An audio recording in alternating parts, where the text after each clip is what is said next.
ठीक है, चलो स्टार्ट करते हैं। ऑलमोस्ट सारे बच्चे आ गए हैं, वंशिका भी आ गई है। ठीक है, और आज की क्लास बहुत अच्छी होने वाली है। आपको बहुत सारे अच्छे अच्छे न्यूमेरिकल्स मिलेंगे और इजी स्टेप में समझाऊंगा। किसी को बिल्कुल नहीं आता तब भी समझ में आएगा, किसी को आता हो तो तुरंत कॉपी पेन लेके बैठे रहो, ताकि भैया जो सॉल्व करवाएंगे वो आप जल्दी जल्दी सॉल्व कर लो। ठीक है, सिफा है, करण है। ठीक है, चलो स्टार्ट करते हैं। Here we are going to start our PDF का है यहाँ पे। देखो भाई, अब मैं आपको पहले दिखा दूं कि आज हम क्या क्या करने वाले हैं।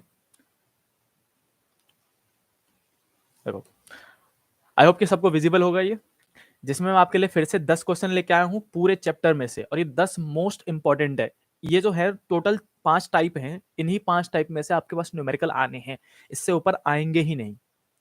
तो टोटल 10 क्वेश्चन है, और लास्ट में आपको मैं दूंगा होमवर्क। होमवर्क में ये रहा अपने पास, होमवर्क में मिलेंगे 7 क्वेश्चन विद आंसर, ताकि आप घर में जब सॉल्व करो तो आंसर चेक कर पाओ कि आंसर सही आ रहा है कि नहीं। ठीक है, चलो अब हम अपनी क्लास स्टार्ट करते हैं।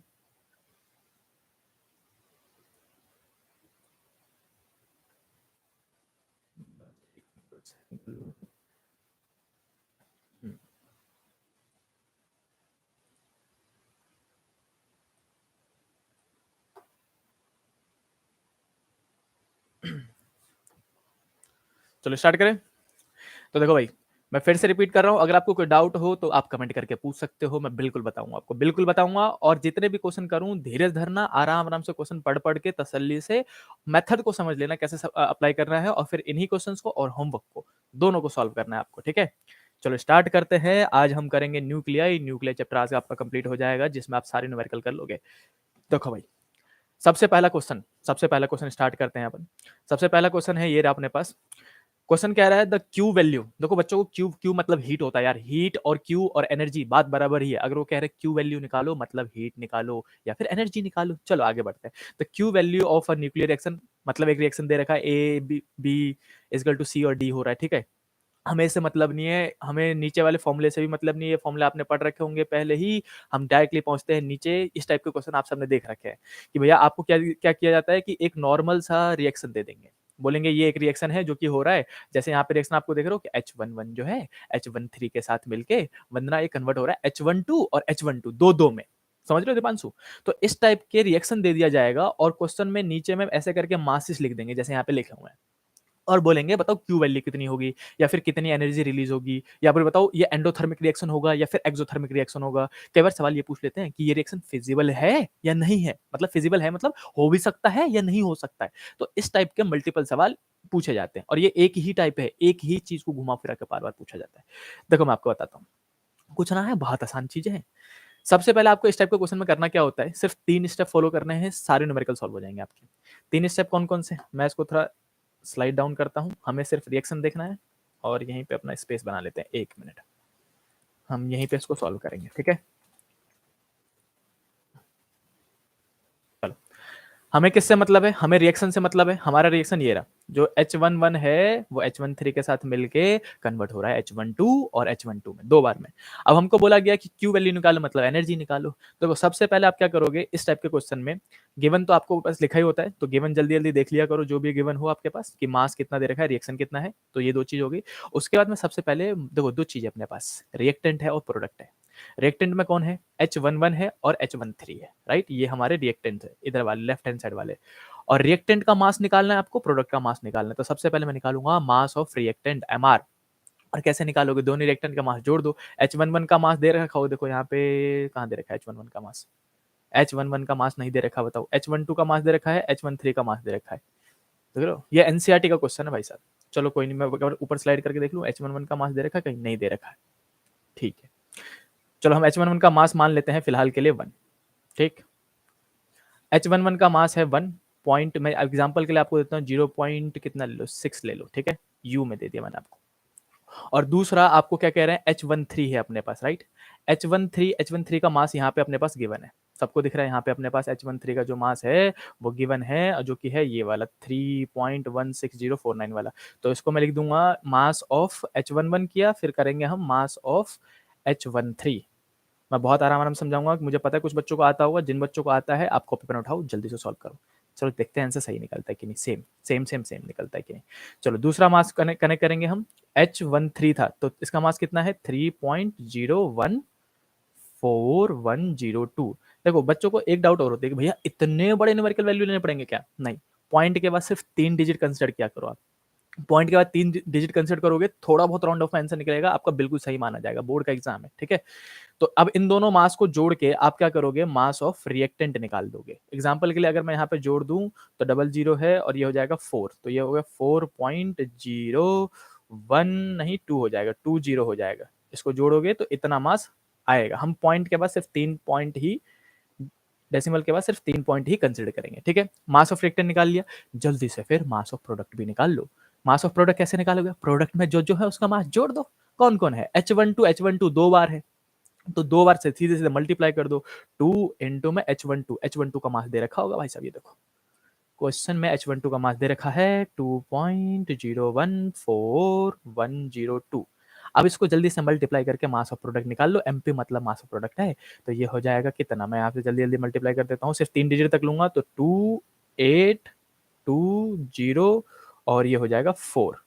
क्लियर? ये अपने पास निकल गया मास ऑफ प्रोडक्ट। जैसे ही आप जल्दी से मास ऑफ रिएक्टेंट और मास ऑफ प्रोडक्ट निकाल लेते हो, मैं फिर से कह रहा हूँ 3 स्टेप फॉलो करना, कोई चीटिंग नहीं करेगा। पहला काम था mass of reactant, mass of product निकालना। दूसरा काम मैं आपको यहाँ बता देता हूँ। दूसरा काम कुछ नहीं है, डेल्टा एम निकालो। डेल्टा एम मतलब क्या होता है? तो ये होता है mass of reactant minus mass of product. याद रखना, उल्टा मत कर देना, मैं फिर से कह रहा हूँ। कुछ बच्चे कहते हैं नहीं भैया प्रोडक्ट माइनस रिएक्टेंट कर देते हैं, भैया पूरा उल्टा चला जाएगा। जो आंसर प्लस में आ रहा होगा वो माइनस में आ जाएगा, जो माइनस में आ रहा होगा वो प्लस में आ जाएगा, और उसकी वजह से पूरा रिएक्शन उल्टा हो जाएगा। तो आप हमेशा रिएक्टेंट माइनस प्रोडक्ट करोगे। क्या करोगे? रिएक्टेंट माइनस प्रोडक्ट, और जैसे ही रिएक्टेंट माइनस प्रोडक्ट करके डेल्टा एम निकाल लेना आप। अब यहाँ पे देखो डेल्टा एम, पहले में कितना आ रहा है मेरे पास 4.020 आ रहा था, और यहाँ पे कितना आ रहा है 4.028 आ रहा है। तो ऐसे करके mass of product minus mass of reactant कर देते हैं जल्दी से। 4.020 था और फिर माइनस में 4.028 है अपने पास, है ना लास्ट में, और यू ले लिया मैंने, सिर्फ 3 डिजिट। अब देखो डेल्टा एम जो है यहाँ पे जब माइनस करोगे तो कितना आएगा? जल्दी से माइनस कर दो। कोई माइनस करके बता रहा है क्या? भैया इमेज क्लियर नहीं आ रही है, देखो प्लीज यार आप लोग ना जो वीडियो है उसको 480p पे देखो। 480p पे देखोगे तो पूरा इमेज क्लियर आएगा। 480p पे हर कोई देखे प्लीज, मिनिमम 720 और 1080 पे देखना है तो कोई दिक्कत नहीं है। वाईफाई वाला तो भाई पास फुल एचडी में देखा करो। चलो इसको माइनस करेंगे जल्दी से। कुछ बच्चों ने आंसर दे दिया, बिल्कुल सही। दीपांशु ने दे दिया, करण ने दे दिया। करण ने बिल्कुल सही आंसर दिया है मेरे ख्याल से, बिल्कुल सही आंसर दिया करण ने। माइनस में आएगा दीपांशु यार, माइनस में आएगा आंसर, देखो माइनस में आएगा ये, क्योंकि ये वाला मास ऑफ प्रोडक्ट जो है इस बार ज्यादा हो रहा है, तो इस बार माइनस में आएगा, माइनस का 0.008 इतना यू आ गया अपने पास। अब जैसे ही मास निकल जाए, डेल्टा एम निकल जाए, तीसरा स्टेप और लास्ट स्टेप फॉलो करेंगे अपन। और सिर्फ तीसरा स्टेप, काजल तीसरा स्टेप कुछ ना है, बच्चों वाला स्टेप है। कहा है कि अपने को करना कहा है, एनर्जी निकालना है। तो एनर्जी का सबसे पहले आप डेल्टा एम सी स्क्वायर ये वाला फॉर्मूला पढ़ा होगा आप लोगों ने। ये फॉर्मूला दिखाने के दांत है, लिख जरूर देना। फिर दूसरा अप्लाई कौन सा करेंगे भैया? ये वाला अप्लाई नहीं करना जो ऊपर लिखा है ना ना ना ना। माइनस का 0.008 इनटू में मल्टीप्लाई करना है एक नंबर जो कि है 931.5, 931.5। अब इस नंबर से जैसे आप मल्टीप्लाई करोगे तो जो आपका आंसर आएगा वो माइनस में ही आएगा, और जो आंसर आए उसको MeV में लिखते हैं। जैसे आप किसी भी मास को जो एटॉमिक मास यूनिट में हो, यू में हो, जो मास यू में हो, केजी में थोड़े ना है, यू में है, तो जो मास यू में हो उसको हम मल्टीप्लाई करेंगे 931 पॉइंट से। फिक्स नंबर है ये, 931.5 से मल्टीप्लाई करो, जो आंसर आएगा वो जूल में नहीं आएगा, मेगा इलेक्ट्रॉन वोल्ट में आएगा, MeV में। क्लियर हो गया? तो आप इसको मल्टीप्लाई करके आंसर लिखोगे। सबको समझ में आ गया? कुछ बच्चे आंसर बता रहे हैं 7.452। ये कौन है? टेकटॉक, ठीक है। हर्षित ने माइनस का 7.5452, बिल्कुल सही, बिल्कुल सही, बिल्कुल सही। तो मल्टीप्लाई करने पे ये 7 पॉइंट में जा रहा है पक्का? सही से चेक कर लो।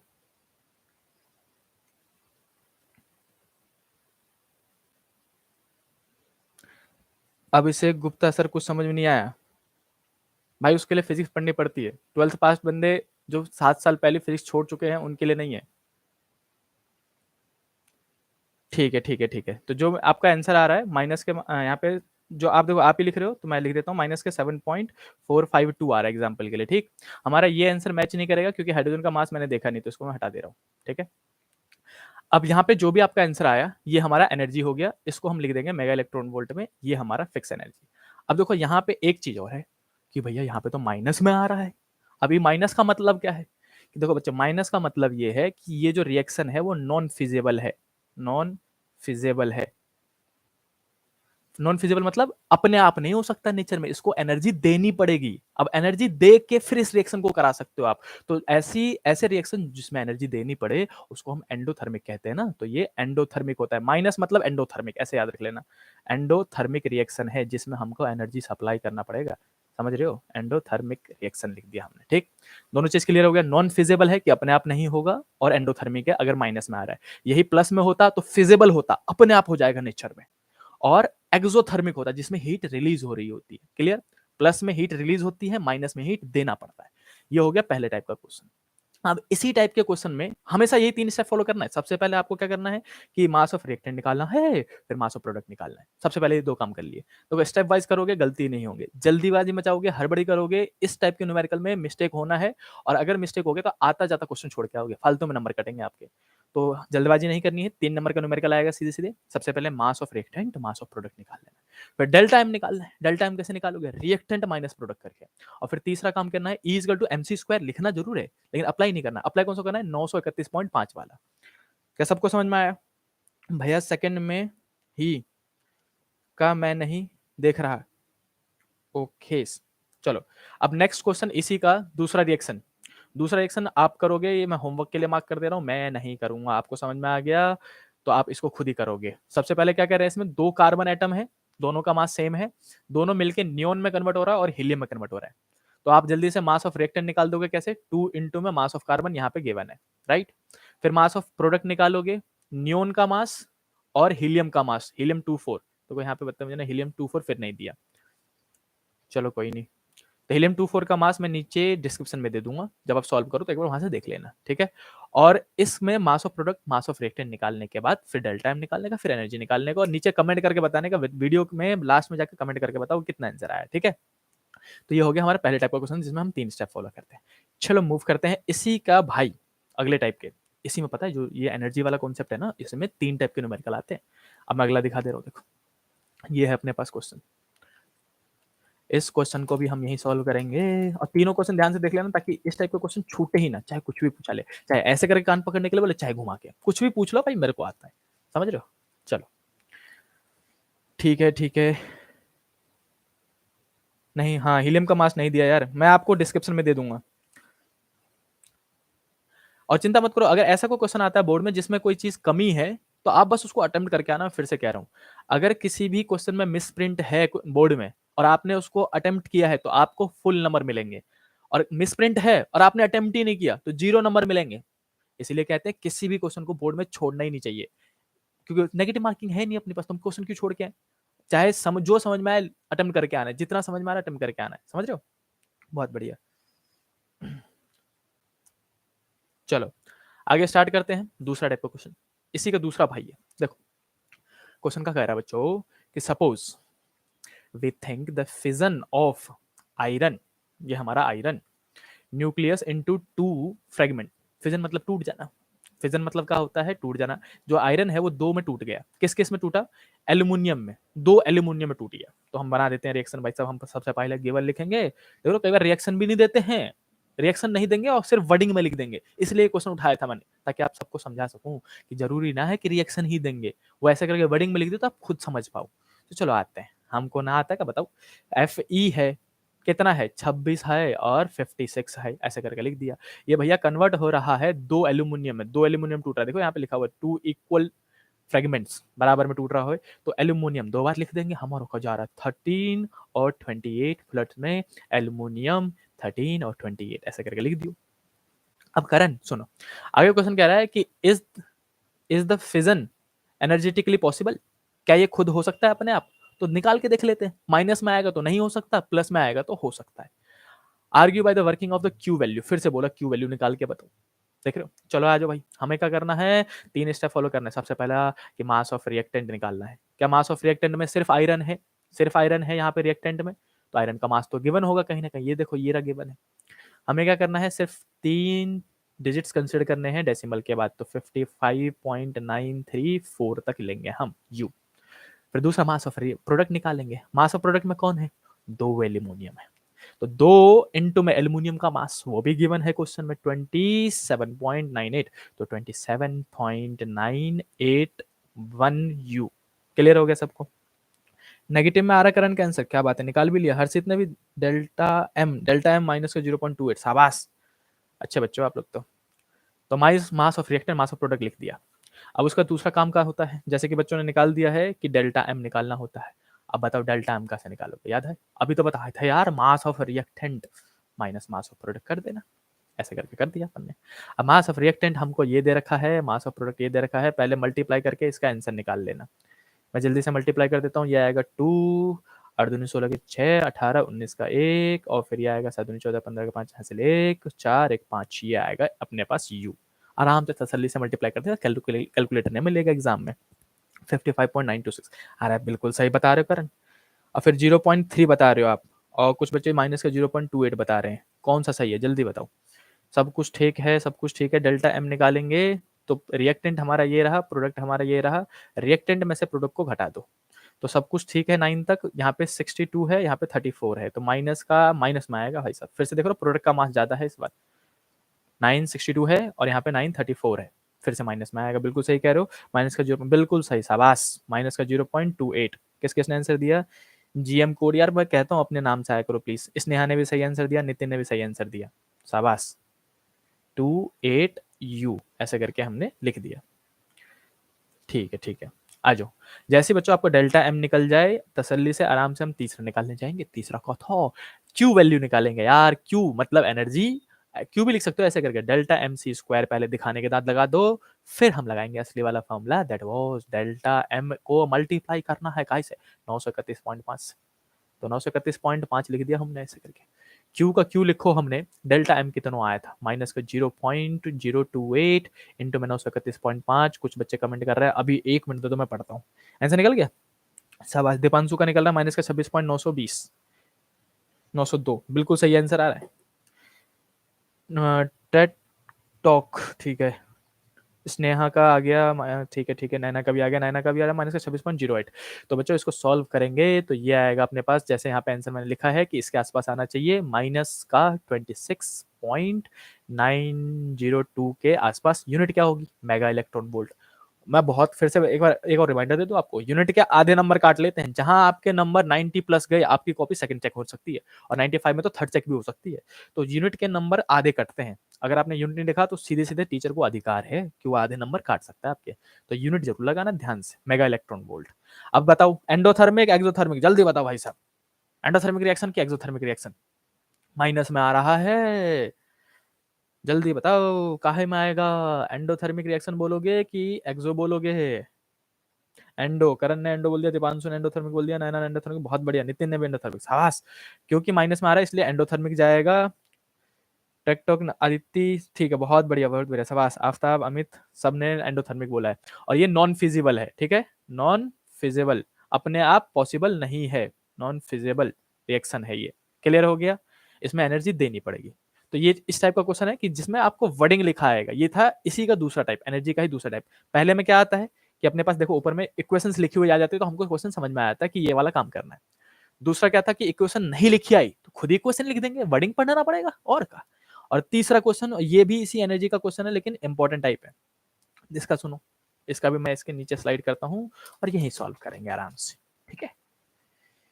बहुत बढ़िया था, बस निधि ने भी एंडोथर्मिक, अदिति, अदिति भैया ये अपने क्वेश्चन पेपर में भी दिया था, ओहो शाबाश, एंडोथर्मिक, किंग गेमिंग आर्मी, वाह वाह, इतने तगड़े तगड़े नाम से आते हो आप लोग। वंशिका एंडोथर्मिक, वंदना एंडोथर्मिक, ठीक है ठीक है, बहुत बढ़िया, काजल ने भी एंडोथर्मिक बोल दिया। आ जाओ भाई तीसरे टाइप का क्वेश्चन करते हैं, बहुत आसान क्वेश्चन है, बहुत आसान क्वेश्चन, ठीक है। देखो क्वेश्चन कह रहा है एनर्जी पे ही based, find the amount of energy release in the reaction below, कि बताओ कितनी एनर्जी रिलीज होगी इस रिएक्शन में। ये पहले से श्योर है श्योरिटी है इनको कि एनर्जी रिलीज होनी है भाई साहब, एंडोथर्मिक एक्सोथर्मिक है इस बात। चलो चेक करते हैं। अब क्वेश्चन में एक रिएक्शन दे दिया और उसके नीचे क्या कहता है, वेयर बीई, बीई मतलब बच्चों ऐसा भी क्वेश्चन दे देते हैं कई बार कि बीई मतलब बाइंडिंग एनर्जी है। बाइंडिंग एनर्जी ऑफ H12 कितना दे रखा है, इस बार डायरेक्टली आंसर में दे रखा है मेगा इलेक्ट्रॉन वोल्ट में। हीलियम 12 का दे रखा है और हीलियम 23 का भी दे रखा है, सॉरी हाइड्रोजन 12 का और हीलियम 23 का दे रखा है, और रिएक्शन ऊपर में है। कुछ नहीं करना है, बहुत आसान काम है ये वाला। जो आप है आपको करना का है इस टाइप के क्वेश्चन में जिसमें पहले से एनर्जी गिवन हो, एमईवी में लिखा हुआ हो। बहुत आसान क्वेश्चन होता है। सबसे पहले आप गिवन में जाओ, गिवन में आप लिख दो, देखो बोर्ड में गिवन के भी नंबर मिलते हैं, ये याद रखना, छोड़ना मत इसको। तो गिवन में लिख दो जल्दी से कि एनर्जी, एनर्जी ऑफ किसका, ई लिखा ब्रैकेट में लिख देना ऐसे करके H12, एनर्जी किसका है H12 का, वो है 2.23 मेगा इलेक्ट्रॉन वोल्ट, ऐसे करके लिख दिया अपन ने। फिर जल्दी से हम क्या करेंगे वंदना, स्नेहा देखो अब हीलियम का लिख देंगे, दीपांशु हीलियम का लिखेंगे 23 और करण ऐसे करके 7.73 लिख देंगे, ठीक है नितिन, मेगा इलेक्ट्रॉन वोल्ट में था। अब हम क्या करेंगे, अमित मेरी बात सुनो, देखो कितने थे, H12 रिएक्शन में 2 बार है, ठीक है। तो जो एनर्जी ऑफ रिएक्टेंट लिखोगे, इस बार एनर्जी एनर्जी में खेलेंगे भाई साहब। पहले हमने गिवन लिखा, फिर एनर्जी ऑफ रिएक्टेंट निकालेंगे, फिर एनर्जी ऑफ प्रोडक्ट निकालेंगे और फिर माइनस कर देंगे, हमारा आंसर यहीं फिनिश हो जाएगा। फिर से 3 स्टेप बता रहा हूं मैं। सबसे पहले स्टेप था दोनों का एनर्जी लिख लो, गिवन गिवन लिख लो। दूसरा काम है कि एनर्जी ऑफ रिएक्टेंट और एनर्जी ऑफ प्रोडक्ट अलग से लिख दो। रिएक्टेंट में कितने हाइड्रोजन थे, 2, तो हम लिखेंगे 2 इंटू में एक हाइड्रोजन का ये रहा, इसको लिख देंगे 2 इंटू में 2.23 इजकल टू में कितना आ जाएगा, ये 6 आएगा, 4 आएगा और फिर 4 आ जाएगा मेगा इलेक्ट्रॉन वोल्ट, ठीक है। और फिर दूसरा जो है, मैं हिमानी, ओके हिमानी, इतने अच्छे नाम से कौन आता है यार बताओ मेरे को। बिल्कुल सही, टेट, ये टेक टॉक कौन है, अपना नाम बता दो प्लीज। टेक टॉक कौन है, अपना नाम बता दो प्लीज। नितिन का भी आंसर आ गया। और यहाँ पे लिख देंगे 7.73 मेगा इलेक्ट्रॉन वोल्ट, जो कि हमें दे रखा है क्योंकि प्रोडक्ट में सिर्फ हीलियम है ना, इस न्यूट्रॉन की एनर्जी नहीं दे रखी तो उसको हम कंसिडर नहीं करेंगे, ठीक है। अब करण इसको सॉल्व करते हैं। ये हमारा निकल गया कितना, 4, और ये हमारा निकल गया 7.73 मेगा इलेक्ट्रॉन वोल्ट, मैंने इसको दोबारा लिख दिया, ठीक है। तीसरा स्टेप और लास्ट स्टेप जल्दी पे आते हैं। देखो भाई तीसरा स्टेप में क्या करना है, कुछ नहीं, जो एनर्जी रिलीज है क्यू जिसको आप निकालते हो वो निकालना है आपको, इस बार energy of product minus energy of reactant. समझ रहे हो मेरी बात, energy of product minus energy of reactant इसलिए कह रहा हूँ क्योंकि ये ऑलरेडी कह रहे हैं कि क्वेश्चन में हीट रिलीज होना है। असलियत में आप इसको रहने ही दो, क्वेश्चन पता है इतने मिसप्रिंट करते हैं ये लोग। चलो, energy of product minus energy of reactant करोगे तो प्रोडक्ट का एनर्जी ज्यादा है और इसका एनर्जी कम है। तो प्रोडक्ट का एनर्जी कितना होगा अपने पास, 7.73 माइनस 4.46। अब इसको माइनस करके आप सबने आंसर बता दिया है, बहुत बढ़िया बहुत बढ़िया। 3.30 आप लोग कह रहे हो तो मैं लिख देता हूँ, 3.30 मेगा इलेक्ट्रॉन वोल्ट। नितिन ने भी आंसर बता दिया है, देवांशु ने बताया, आफ्तार ने। अब देखो मेरी बात सुनो, यहाँ पे हम एनर्जी प्लस में निकाल रहे हैं जानबूझ के, क्योंकि सबको पता है ये न्यूक्लियर फ्यूजन हो रहा है, न्यूक्लियर फ्यूजन होता ही है स्टेबिलिटी बढ़ाने के लिए। क्लियर हो गया। अब आपको सीधे सीधे इस टाइप के क्वेश्चन में जिसमें पूछ ही रखा हो कि ना ना एनर्जी रिलीज बताओ मेरे को, उसमें सिर्फ मैग्नीट्यूड बताना, प्लस माइनस मत बताना उनको। सीधे सीधे बोलोगे कि Q इक्वल टू कितना हो रखा है, 3.30 मेगा इलेक्ट्रॉन वोल्ट, खत्म, इतनी एनर्जी भैया रिलीज होनी है, जो कि ऑप्शन में भी अवेलेबल होगा। हाँ, अगर ये क्वेश्चन ये बनाते हैं कि नहीं बताओ कि ये इसमें एनर्जी देनी पड़ेगी या फिर रिलीज होगी ऐसे टाइप की, तो भी आप प्रोडक्ट माइनस रिएक्टेंट ही करोगे, ये याद रखना, क्योंकि ये न्यूक्लियर फ्यूजन का क्वेश्चन बनता है और इसमें आपको जब एनर्जी दे रखा हो तो आप सीधे सीधे मैग्नीट्यूड में काम करना, क्योंकि मास वास दे नहीं रखा तो कुछ नहीं निकालना अपने को। ये 3 अलग अलग टाइप के क्वेश्चन है, तीनों में अलग अलग चीजें पूछी गई हैं। पहले में मास दे रखा था, रिएक्शन दे रखा था, दूसरे में सेंटेंस लिख दिया और सेंटेंस लिख के कहते खुद ही करो, हमको समझ में आ गया। तीसरे में एनर्जी ही दे मारी कि ना ना एनर्जी दे दिया अब बताओ, तो हमको क्या मतलब भाई, हम सीधे सीधा माइनस कर देंगे। आया सबको समझ में। तो ये था अपने पास सिर्फ एनर्जी एनर्जी के क्वेश्चन। क्लियर, ये हो गया हमारा पहला टाइप। आई होप कि आपको ये पूरा न्यूमेरिकल सॉल्व हो गया होगा। होमवर्क में भी मैंने ऐसी एनर्जी के 3 न्यूमेरिकल दे रखे हैं विद आंसर, जिसको आप घर पे प्रैक्टिस करोगे और सॉल्व करके देखोगे। तो न्यूमेरिकल कुछ दिन रह गए हैं, 15-20 दिन रह गए हैं बोर्ड के आपके, तो जितने न्यूमेरिकल मैं दे रहा हूँ इतने न्यूमेरिकल भी अगर आप प्रैक्टिस करते रहे तो आपका कॉन्फिडेंस बहुत ज्यादा बूस्ट हो जाएगा और फिर न्यूमेरिकल से डर लगना बंद हो जाएगा। एग्जाम में जो भी आएगा अच्छा ठीक है कर देंगे, और यही वाला एटीट्यूड चाहिए भाई एग्जाम में कि कुछ भी आए हाँ कर दूंगा मैं, इतना वाला। चलो, तो बच्चों फिर से मूव करते हैं अगले क्वेश्चन पे। दूसरा टाइप, पहला हो गया एनर्जी का। दूसरा टाइप का क्वेश्चन ये रहा हमारे पास। क्वेश्चन नंबर 4 से स्टार्ट करेंगे। ये आसान है, बहुत आसान है। क्वेश्चन तो पढ़ के समझ लिया होगा। हर्षित ने आंसर निकाल दिया है, आदित्य ने। ठीक है ठीक है ठीक है। अरे नहीं, निशांत प्रजापति 3.30 भी सही है, 3.28 भी सही है, इतना मत सोचा करो। चलो क्वेश्चन नंबर 4 पे आते हैं। देखो क्वेश्चन नंबर 4 जो है हमारा आसान है, बहुत आसान है। ये क्वेश्चन जानबूझ के लिया मैंने। Right the relation between radius and mass number of nucleus. अब कुछ बच्चों को फॉर्मूला याद आ गया होगा, लेकिन धुंधला धुंधला याद आ रहा होगा। याद आया, याद आया।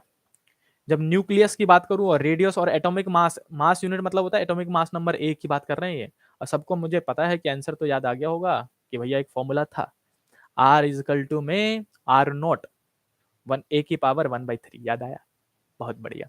लेकिन यहाँ पे मैं फिर से बच्चों को कहता हूँ, डायरेक्टली वैल्यू याद करा करो। आर नोट की वैल्यू कितनी होती है? आर नोट की वैल्यू होती है 1.2 इंटू 10⁻⁻15। ठीक है, ऐसा करके हमने लिख दिया। इंटू में 1 की पावर 1/3। एक तो ये वाला फॉर्मूला आप याद रखोगे, बोर्ड में सिर्फ इस पे न्यूमेरिकल आ सकता है। और या फिर मैं दूसरा आपको प्रोपोर्शनलिटी के साइन बताता हूँ। देखो यहाँ पे आर नोट तो कांस्टेंट है, तो हम सीधे सीधे लिख सकते हैं कि R is directly proportional to 1 की पावर 1/3। लिख सकते हैं। अब इससे भी सबको पता है फॉर्मूला कैसे बनाते हैं, कि अगर मैं R1/R2 कहूँ तो वो हो जाएगा A1/A2। ठीक है गुन्नू, गुन्नू नहीं आई आज है ना, की पावर 1/3 ऐसे करके हमने लिख दिया। हर्षित एक ये वाला फॉर्मूला याद रखना है, इस पे न्यूमेरिकल आ सकते हैं, ये इंपॉर्टेंट है, या फिर ये इंपॉर्टेंट है। और इसमें ये देखो, ये मैं फिर से कह रहा हूँ इंपॉर्टेंट जानबूझ के लिए, क्योंकि ये एमसीक्यू में आने के बहुत अच्छे चांसेस हैं इस क्वेश्चन के। जो रेडियस वाले न्यूमेरिकल्स होते हैं वो ज्यादातर एमसीक्यू में ही आते हैं, या फिर 2 नंबर के क्वेश्चन बन के आ सकते हैं मैक्सिमम, या 2 नंबर में या फिर एमसीक्यू में। और आता है सिर्फ 2 फॉर्मूले पर न्यूमेरिकल सॉल्व हो जाने, 2 फॉर्मूले से ऊपर कोई सा भी न्यूमेरिकल नहीं जा सकता इसका। इसीलिए इस टॉपिक को मैंने लिया है जानबूझ के। ठीक है, चलो अब इसको स्टार्ट करते हैं करना। मैं आपके कमेंट पढ़ रहा था अभी।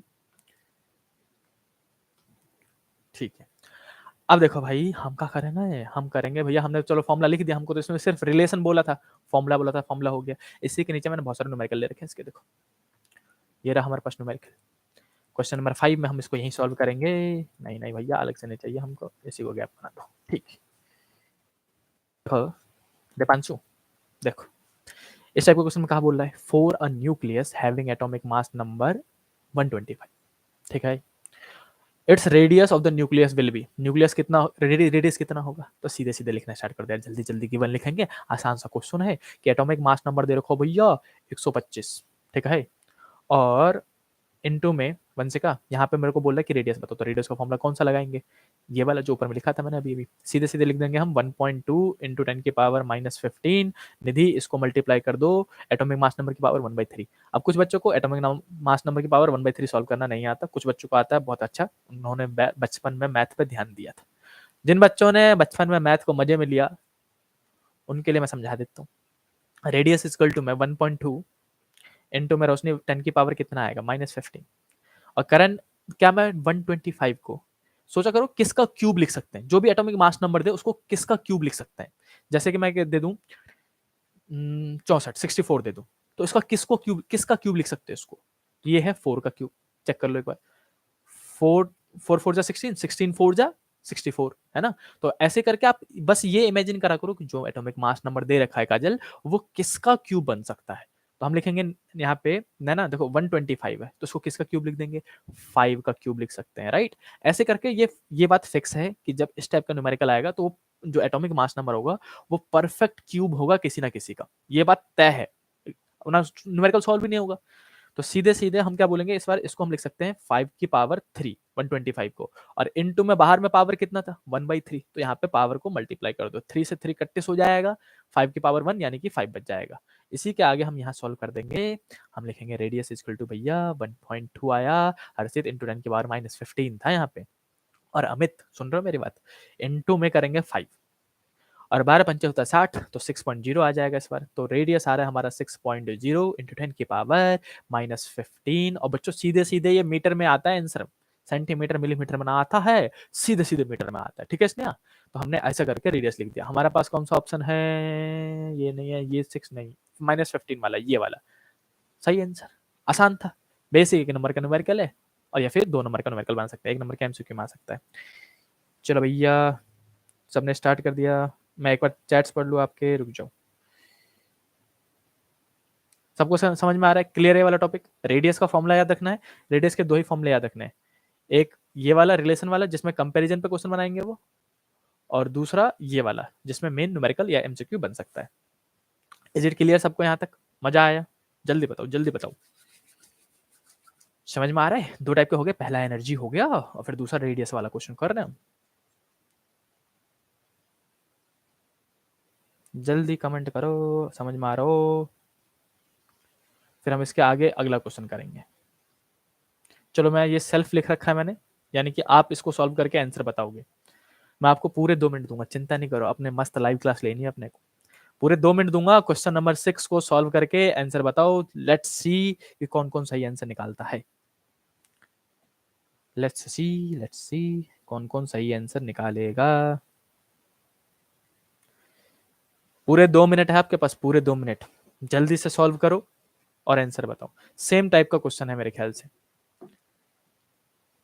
क्वेश्चन कह रहा है if the radius of the nucleus of mass 7 has 2 fermi, then the radius of, जिसका एटॉमिक मास नंबर इतना हो उसका रेडियस कितना होगा। चलो मैं आपके साथ साथ सॉल्व करता हूँ इसको। मैं फिर से कह रहा हूँ, इन्होंने 2 मास यूनिट दे रखा है इस बार, एक दे रखा है मास नंबर, एक दे रखा है 7। तो जो रेडियस है वो है R1 equal to 2 Fermi, Fermi मतलब -15 होता है। चिंता नहीं करने का, FM लिख दो, FM मतलब फर्मी और फर्मी मतलब 10 की पावर -15। दूसरा वो कह रहे हैं कि जब मास जो है 189 कर देंगे तो बताओ रेडियस कितना होगा। रेडियस R2 बताओ कितना होगा। अब बताओ, क्या आपको क्वेश्चन देखते ही समझ में आ गया कौन सा फॉर्मूला यूज करेंगे? ऊपर वाला, रेशियो वाला, है ना?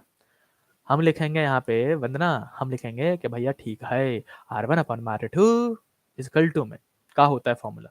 अमित क्या होता है? नहीं, A1 अपॉन में A2 की पावर 1/3। हर्षित ऐसा करके हमने लिख दिया। अब दीपांशु जो जो वैल्यू गिवन है उसको पुट कर दो यार। राज, नितिन, सुन रहे हो मेरी बात? हम करेंगे कि यहाँ पे R1 की जगह वैल्यू पुट कर दो। कितनी वैल्यू आई है इसकी? रुक जाओ। R1 की जगह में है 2 फर्मी, तो 2 लिख देंगे बस, फर्मी बाद में लगा देंगे यूनिट। और R2 हमको निकालने का है। A1 कितना मास था पहले वाले का? 7 था। दूसरे का मास कितना है? 189 है, और डिवाइडेड की पावर, होल की पावर 1/3 है। इसको 7 से डिवाइड करेंगे तो 7 2 जा 14, कितना बचेगा? 4 बचेगा, 7 7 जा 14, 27 आएगा भाई साहब। तो हम लिखेंगे हमको आया 2 अपॉन में R2 इजकल टू में, ऊपर में बचा 1 और नीचे में बचा सौरभ 27, और पावर कितनी है? 1/3। अब मैंने आपको फिर से बोला था एक काम करो, उसको पहले रेसिप्रोकल कर दो, रेसिप्रोकल करो ताकि R2 ऊपर चला जाए, 2 नीचे आ जाए, वहां 27 ऊपर चला जाएगा, 1 नीचे जाएगा, उसको लिखने की जरूरत ना हो, और 1/3। अब यहाँ पे आके सबको बस ये देखना होता है कि 27 किसका क्यूब बनेगा। अब देखो भाई, मैं पहले कह रहा था, देखो ऊपर मैंने कहा था आपको पक्का किसी न किसी का क्यूब बन रहा होता है। देख रहे हो यहाँ पे 64 दे रखा हो, 125 दे रखा हो, जैसे 27 दे रखा है, ये भी पक्का किसी न किसी का क्यूब बनेगा। अब सोचो सोचो, जल्दी जल्दी सोचो किसका क्यूब बनेगा। मैं कह रहा हूँ R2 इजकल टू में 2 को इधर भेज दे रहा हूँ मैं जब तक, और 27 किसका क्यूब बनेगा? 3 का। बिल्कुल सही बता रहे हो, 3 का क्यूब बनेगा, तो 3 का क्यूब इंटू में पावर 1/3, 3 से 3 31, और R2 आ जाएगा अपने पास 3 2 जा 6, और यूनिट क्या लगाओगे? FM, फर्मी, जो चल रहा था, है ना? ये हमने निकाल दिया आंसर। अब इसके हिसाब से आंसर कौन सा है? सेकंड वाला, बी वाला। ठीक है, मैं आप लोगों के कमेंट्स नहीं पढ़ पा रहा हूँ क्योंकि यहाँ पे मेरा शायद चल नहीं रहा है नेट। 1 मिनट दे दो मेरे को, मैं दोबारा इसको, कमेंट पढ़ना जरूरी है यार, तभी तो पता चलेगा कौन कौन सही आंसर दे रहा हो। 1 मिनट बस।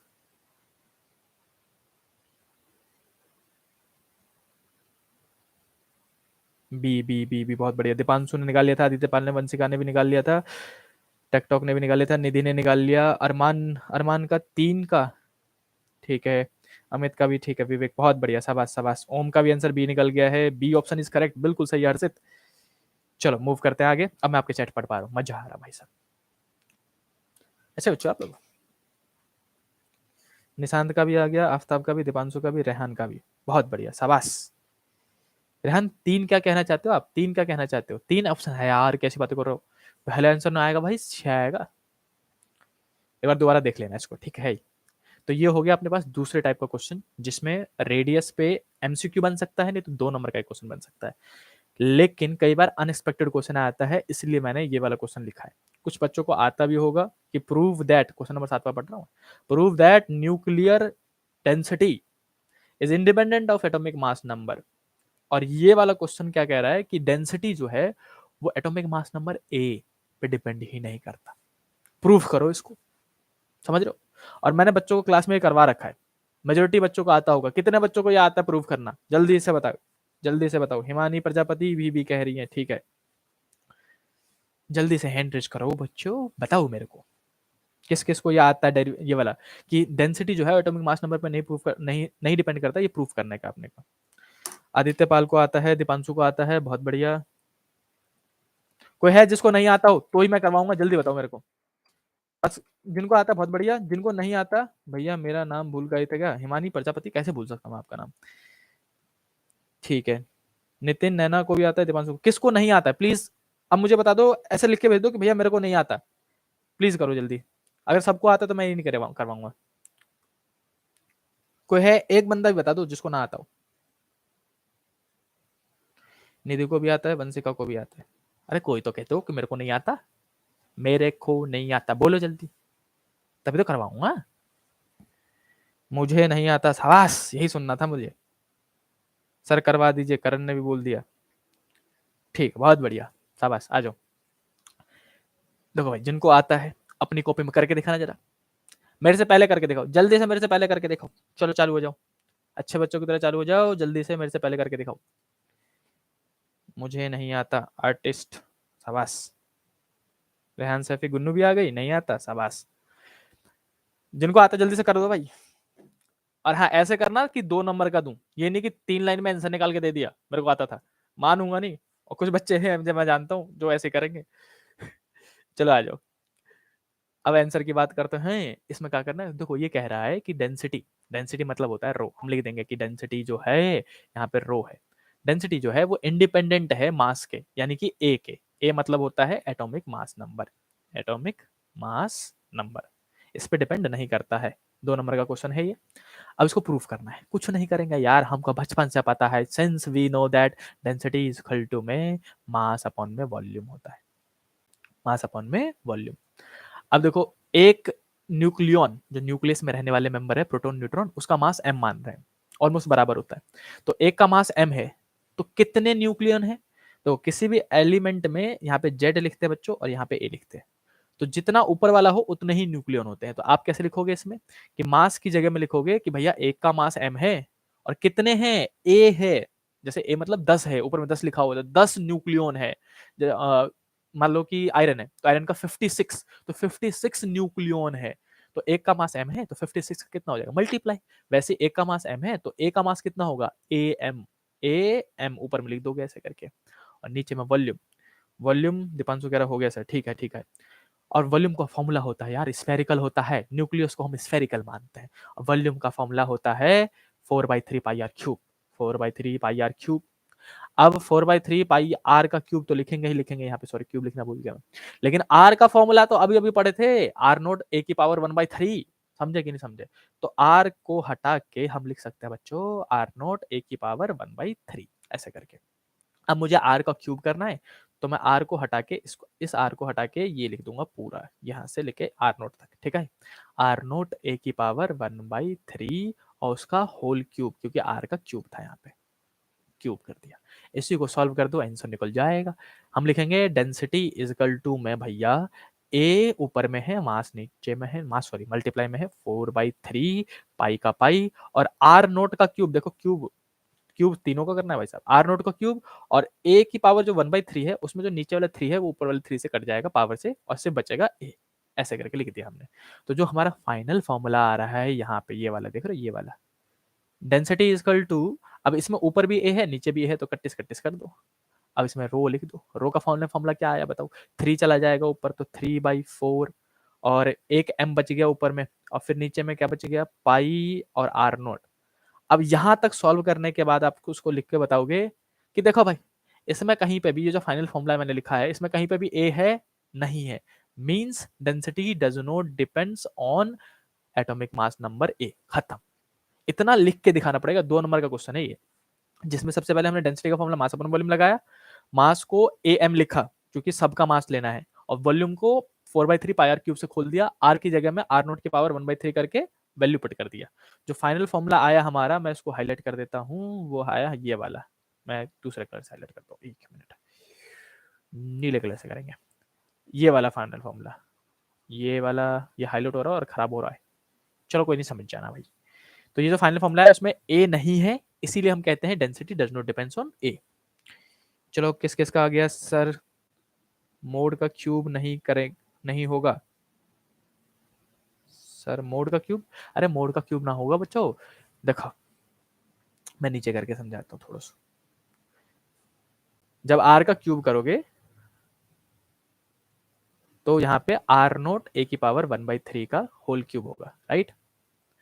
अब आर नोट का आर क्यूब का आर क्यूब, आर नोट का क्यूब हो जाएगा, और फिर जब आप ए की पावर 1/3 का क्यूब करने जाओगे तो मल्टीप्लाई में 3 करोगे तो ये कट्टिस कट्टिस हो जाएगा ना, तो आर का जो क्यूब आएगा बच्चा वो आर नोट ए आएगा ऐसे करके, और यहाँ पे क्यूब, यहाँ पे क्यूब, ठीक है, आया समझ में? कह रहा है ठीक है,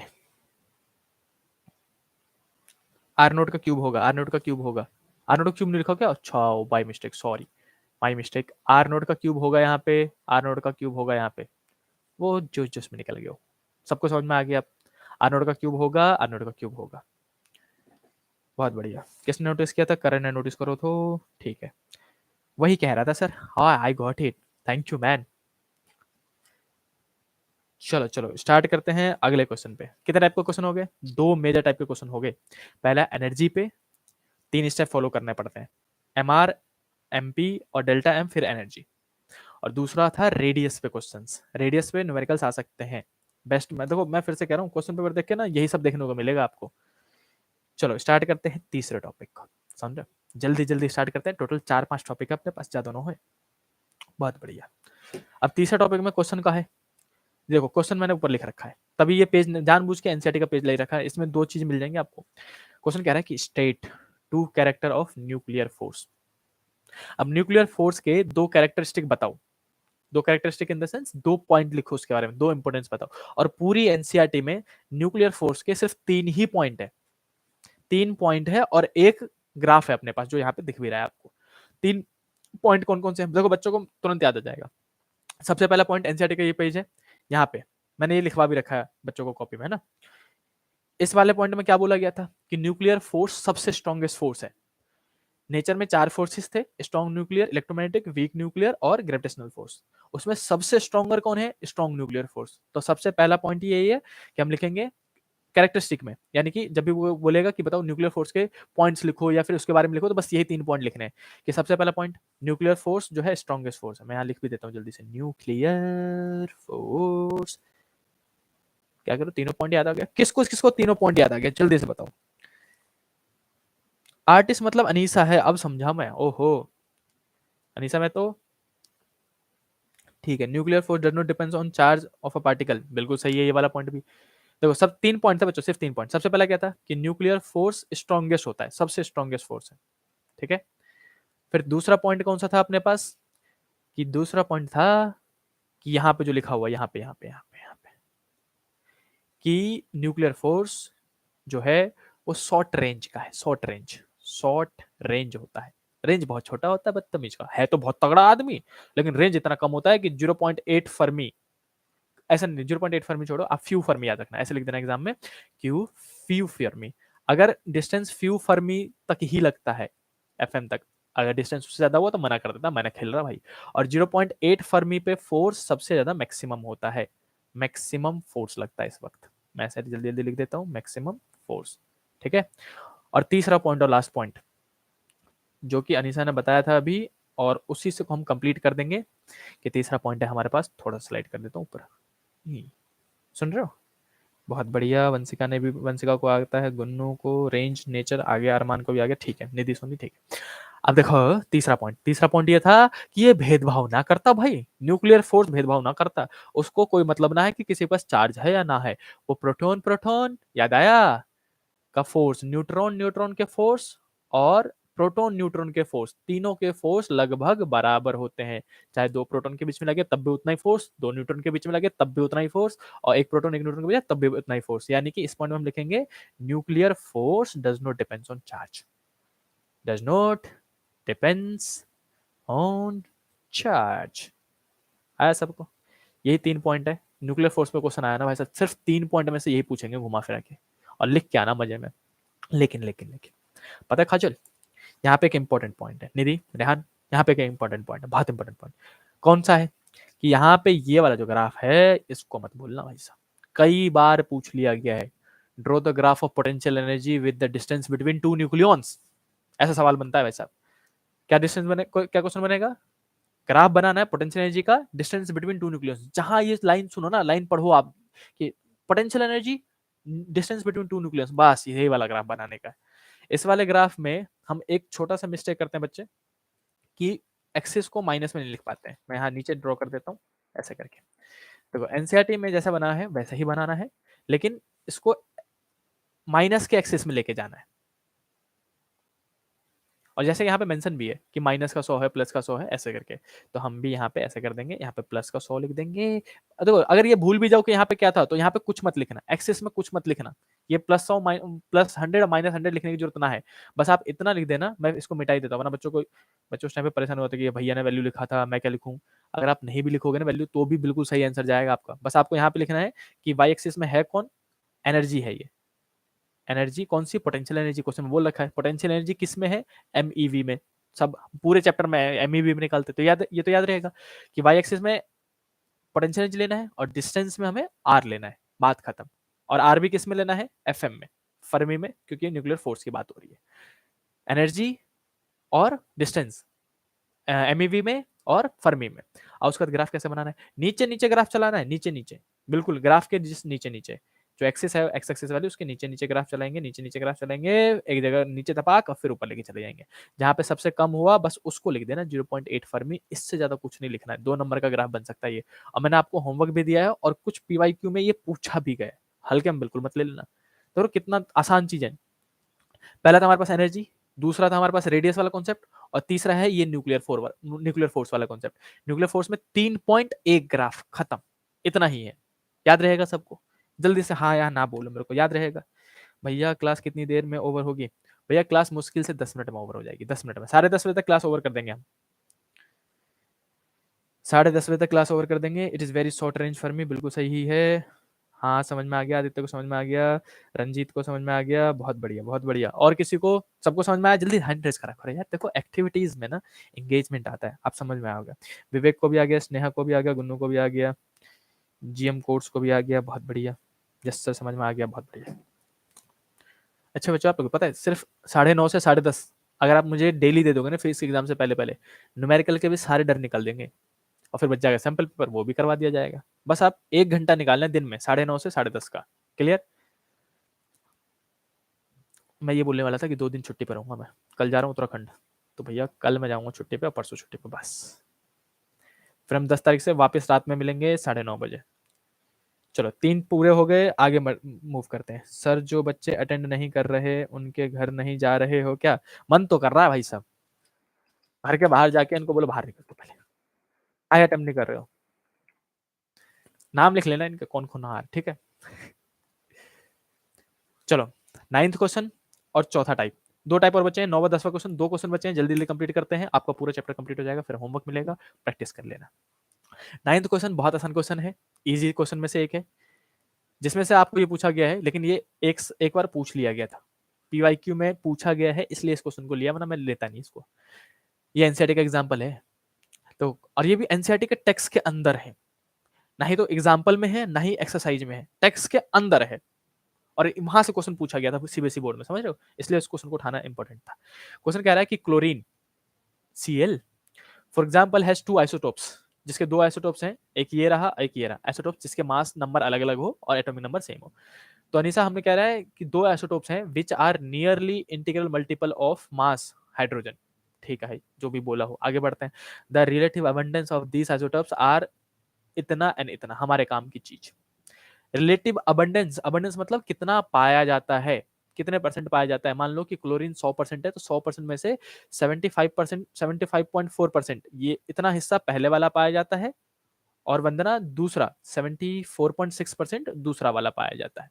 इतना परसेंट पाया जाता है।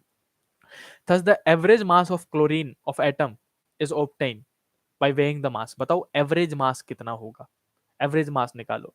तो बच्चों इसका, बच्चे बहुत सारे बच्चे गलती करते हैं इस वाले में कि एवरेज मास कैसे निकाला जाए। एक मिनट में जरा इसको स्लाइड कर दूं ताकि आपके कमेंट्स पढ़ पाऊं। एक मिनट बच्चों, मैं कमेंट बार बार इसमें डिस्कनेक्ट हो जा रहा है, इसलिए मैं आपके कमेंट्स पढ़ता रहूंगा। चलो भैया कल 10 बजे क्लास रख लो। अच्छा प्रजापति, चलो आओ क्वेश्चन करते हैं पहले। देखो भाई, आंसर की बात कर रहे हैं हिमानी। इस टाइप के क्वेश्चन में जल्दी से सबसे पहले गिवन लिख लिया करो। एक फॉर्मूला है और 2 नंबर का क्वेश्चन बन सकता है यार, और आता आता है क्वेश्चन ना लिख पाओ ना, बड़ा दुख होता है। हम लिखेंगे पहला मास, क्लोरीन का आइसोटोप। क्लोरीन कौन सा वाला है, 34.98 वाला है। वंदना ये जो मास है बच्चा उसको ऊपर लिख देंगे। दूसरा हम क्या बोलेंगे यहाँ पे कि आदित्य, दूसरा क्लोरीन, क्लोरीन कितना है 36.98, जो वैल्यू दे रखी है वही हमने लिख दिया। दोनों के परसेंटेज लिख दो। परसेंटेज ऑफ फर्स्ट ऐसा करके लिख दिया मैंने, ठीक है। फर्स्ट वो कितना है, 75.4 लिखा हुआ है, तो 75.4। दूसरा, अब ये दूसरे का परसेंटेज, सेकंड का परसेंटेज लिख देंगे, वो कितना है 24.6। अब दीपांशु ये क्वेश्चन बहुत बच्चों को याद आ गया होगा। अब इसमें एवरेज मास का फॉर्मूला होता है, मैं लिख देता हूँ यहाँ पे एवरेज मास। बस ये फॉर्मूला याद रखना, सॉल्व आप ही लोग करोगे और आंसर निकाल के दोगे। एवरेज मास का बच्चों फॉर्मूला ये नहीं होता कि मास को जोड़ो और 2 से डिवाइड कर दो, वो नहीं करना है। करना क्या है कि क्लोरीन पहला वाला 34 पॉइंट, मैं डायरेक्टली मास लेता हूँ। पहले क्लोरीन का मास कितना था 34.98, पहले का मास इनटू में पहले का परसेंटेज 75.4। मास इनटू में परसेंटेज करना है सबसे पहले पहले का, फिर प्लस दूसरे का सेम चीज, मास इनटू में उसका परसेंटेज कितना था 24.6, और इसको करने के बाद डिवाइड कर देना है टोटल को, पूरे को। और ऑलवेज डिवाइड विद नॉट 2, 2 से नहीं 100 से। आपको लग रहा होगा कि आप ये सही करके आओगे, लेकिन बाई सिली मिस्टेक ना आप 2 से डिवाइड करके आओगे, मैं सच बता रहा हूँ।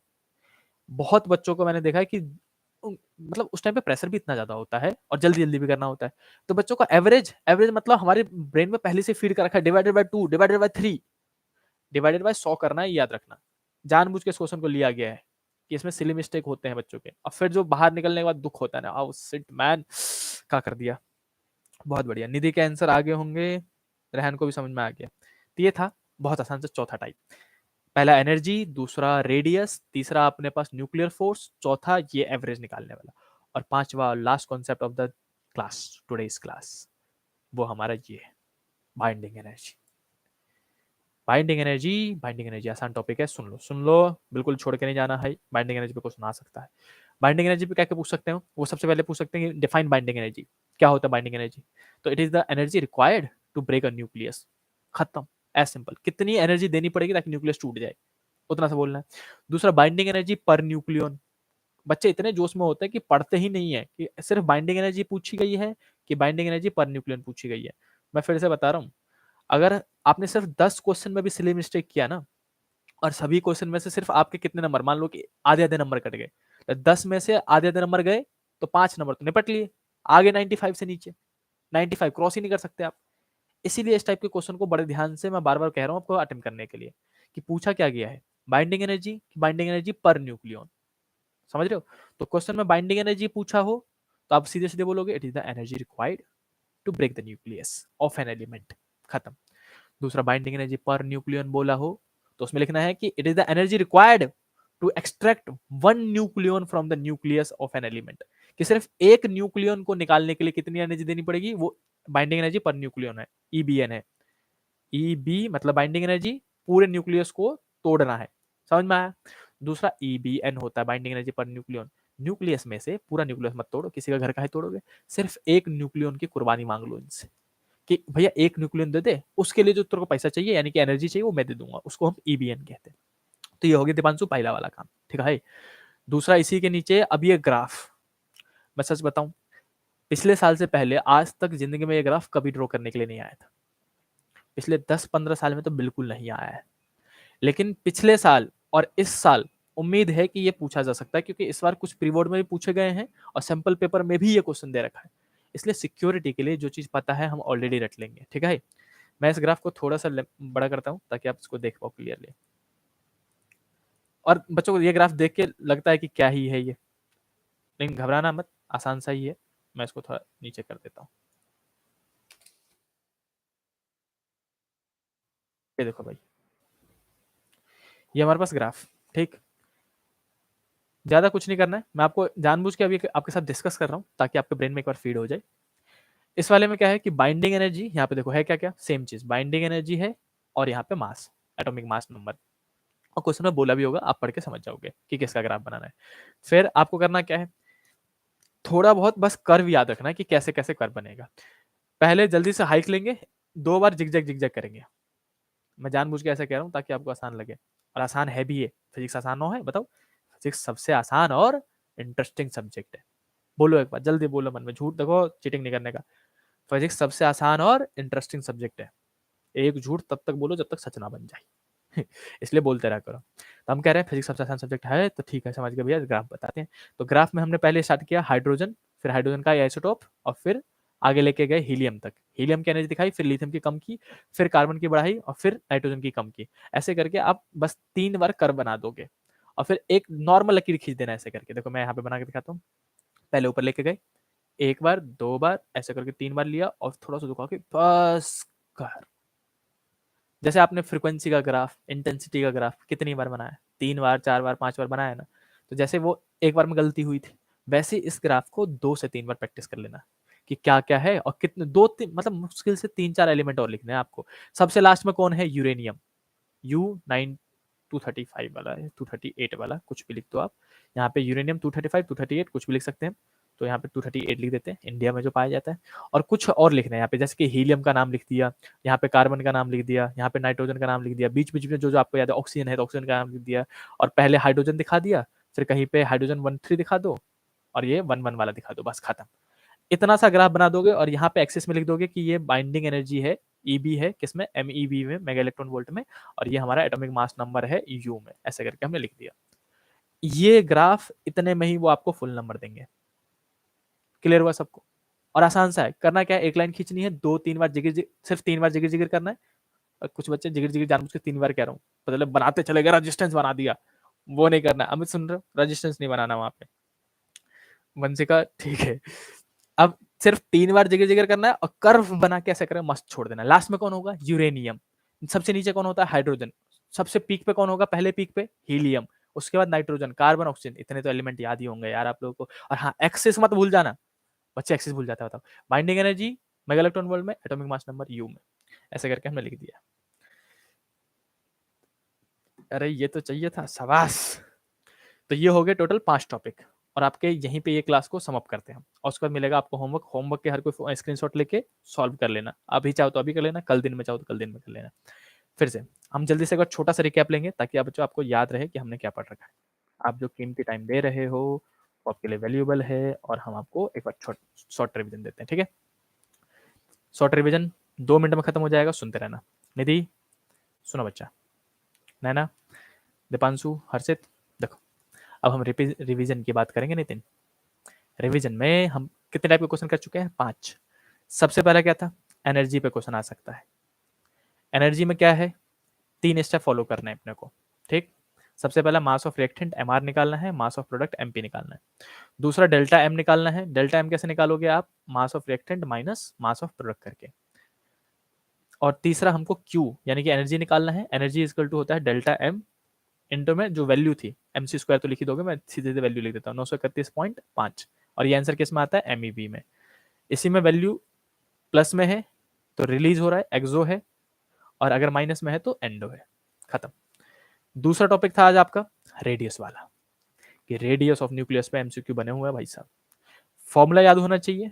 फॉर्मूला क्या था, R इक्वल टू में 1.5 इन सॉरी 1.2 था, 1.2 इंटू 10 के पावर -15, 1.2 इंटू 10 की पावर -15 इंटू में A की पावर इसने यहाँ 1/3। और वंदना दूसरा फॉर्मूला क्या था बच्चा, R1 अपॉन में R2 इक्वल टू गुन्नू यहाँ पे क्या आता है A1 अपॉन में A2 की पावर 1/3। ये दो फॉर्मूले थे, हो गया। दीपांशु इसी के नीचे हम तीसरा पार्ट करेंगे। तीसरे पार्ट में क्या था, न्यूक्लियर फोर्स था यार, सिर्फ 3.1 ग्राफ न्यूक्लियर फोर्स। अब अनिशा हमने बोला कि यहाँ पे अपने पास 3 पॉइंट है और एक ग्राफ है। ग्राफ किसका है, पोटेंशियल एनर्जी का है डिस्टेंस के साथ। अब चौथा सौरभ हमारे पास चौथा क्या था बताओ, वो एवरेज मास वाला याद आया। एवरेज मास कैसे निकालेंगे, मास इंटू परसेंटेज प्लस में मास इंटू परसेंटेज अपॉन में 100 से डिवाइड करेंगे नितिन 100 से 100। बहुत बढ़िया। और पांचवा और लास्ट टॉपिक गांव वालों आज की क्लास का जो कि था हमारे पास बाइंडिंग एनर्जी का।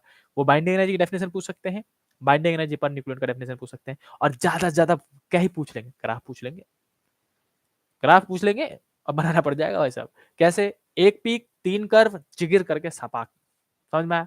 कुछ एलिमेंट लिखने हैं और एक्सिस मतलब भूलना, एक्सिस भूल जाओ तो क्वेश्चन पढ़ लेना किसका ग्राफ बोला है, उसी का ग्राफ लिख देना। क्लियर। तो बच्चों ये 5 मेन टॉपिक थे जो आपने आज कवर कर लिए और चैप्टर हुआ गया आपका यहीं पे कंप्लीट।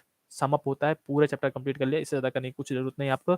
अब मैं होमवर्क दूंगा भाई साहब, होमवर्क होमवर्क चलो आ जाओ, होमवर्क के लिए सब रेडी। और होमवर्क जानबूझ के दे रहा हूँ ताकि आपने जितना ही पढ़ा है इसको फिर से खुद सॉल्व कर लेना, और कुछ 7 न्यूमेरिकल है उनको भी सॉल्व कर लेना ताकि आपको कॉन्फिडेंस बिल्ड हो जाए और इस चैप्टर को दोबारा ना उठाना पड़े। कुछ ही दिन बच गए हैं। चलो बच्चों होमवर्क होमवर्क ये रहा। छुट्टी टाइम हो गया, बेल बजने वाली है, समझ रहे हो।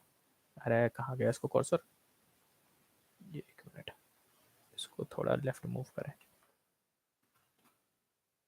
तो कभी ये पीसी बहुत ना मन था मेरा। आ गया। अब ये रहा होमवर्क। हर कोई प्लीज 1 मिनट के लिए 1080 कर लो ताकि आपको ये क्लियरली दिख जाए, और स्क्रीनशॉट ले लो। वैसे तो मैं पीडीएफ अवेलेबल कर दूंगा, लेकिन फिर भी जो बच्चा अभी करना चाहता है स्क्रीनशॉट लेना स्टार्ट कर दो। Take first screenshot. मेरी भी फोटो आएगी, मेरी भी फोटो आएगी स्माइलिंग के साथ। पहला स्क्रीनशॉट हो गया, 3 क्वेश्चन आए होंगे उसमें, ठीक है।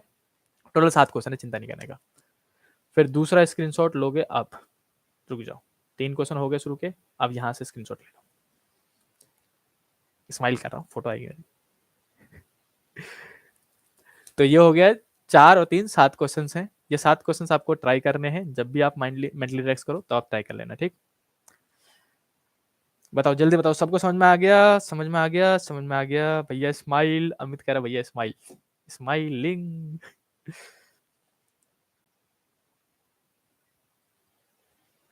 भैया बीच बीच में यूपी की लैंग्वेज बोलो, अरे मैं बंगाली भी बोल सकता हूँ, अगली क्लास में पक्का बंगाली टोन में जाऊंगा। राजगुप्ता, उत्तराखंड में कहाँ जा रहा हूँ, तो यार सबसे पहले अपना पहला टिका तो किला मतलब क्या कहते हैं उसको, ठिकाना। पहला ठिकाना जो है वो होता है Haridwar.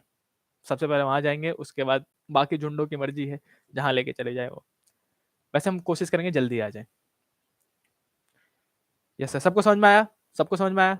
And thank you so much for attending this live session जिसमें हमने आपने पूरा चैप्टर कंप्लीट कर लिया, and I really appreciate you all. तो ऐसे करके हम पीछे से मतलब लास्ट से एंड से सारे चैप्टर एक एक करके न्यूमेरिकली सॉल्व करते रहेंगे, और सिर्फ 1 से 1 घंटा 1 घंटा 5 मिनट इतना ही जाएगा। तो हर कोई कनेक्ट रहना और जितने भी न्यूमेरिकल मैं आपको दूं सॉल्व कर लेना। चलो मिलते हैं नेक्स्ट क्लास में जो कि होगी 10 तारीख को। तब तक के लिए bye bye tata see you, bye bye tata see you, समझ रहे हो, bye bye tata see you. चलो बाय बाय बोलो जल्दी से, मेरे को मानूंगा ना। वंशिका बाय बाय बोलो जल्दी से। Kajal bye bye, bye bye bye bye. Raj Gupta भी कह रहे हैं bye bye bye bye, bye bye Deepanshu, bye bye Rehan, thank you so much. इसको अपन है बाय बाय गाँव वालों, bye bye bye bye bye bye bye bye. Vivek भी बाय बाय, टेटक bye bye, Gunu bye, Zoya bye bye bye bye bye bye bye, thank you.